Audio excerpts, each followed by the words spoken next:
Hey, what's up, lightboltjoe here. Today we are going to discuss the brand new 2021 Netflix original film, A Castle for Christmas. This stars Brooke Shields. Carrie Ellis is in this. A bunch of other people are in this. The first thing I ever saw Carrie in was in Saw. So to see him do it's not technically a comedy. It's a dramatic, romantic Christmas film. And then Brooke Shields, the first thing I ever saw her in was in that '70s show. She's been acting since she was a kid, but the first thing I ever saw her in was that '70s show. So it's like you're familiar with these people, you know, and like you've grown with them, you've watched them do stuff, and then here they are as rivals and then love interests at the end. Good old Christmas film. This is rated TVG. I don't know how. It should have been much higher of a rating. Like sex is alluded numerous times, and like various ways of killing people are verbally discussed. I don't know how this is TVG, but hey, I ain't in control of the ratings for Netflix. So this is pretty awesome in the sense of the Drew Barrymore show, excuse me, Drew Carey. The Drew Barrymore show just started like what, during the pandemic in 2020, I think. And we open up with the Drew Barrymore show, and then we close with the Drew Barrymore show, which was cool. So she's interviewing this best-selling author who is Sophie Brown, who's later changes her name to McGinty as her maiden name. And she is going over, you know, why she killed this new character and why, you know, people hate it, and she's recently divorced and all these things. So she then goes to Scotland because that's where her father grew up before coming to the States.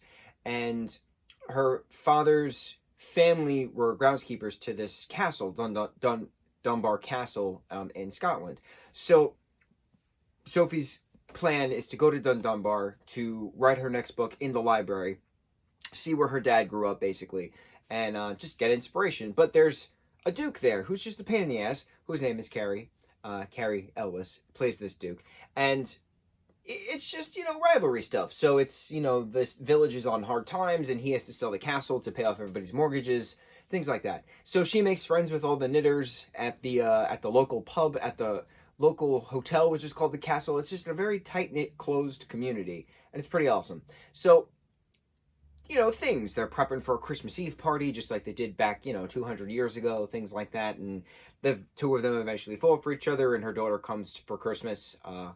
It's predictable, but it's pretty good. I got choked up at one part. I did not expect it. It was more drama than comedy, definitely. There were some funny parts, but this was really well done. I loved the set design. I loved the costume design.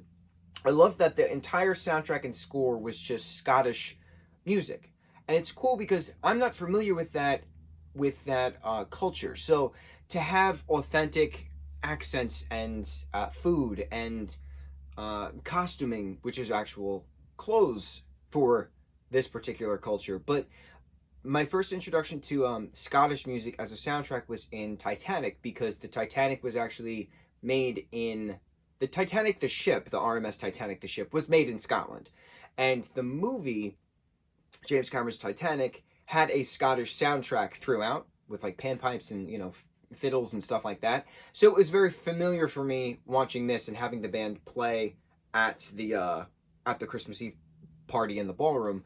So it was nice. It was very authentic. I really appreciated that, and it was a great Christmas film. It's a great Christmas film. I never thought I'd like it as much as I did, but here we are. I like it. Go check it out. Mucho mahalo.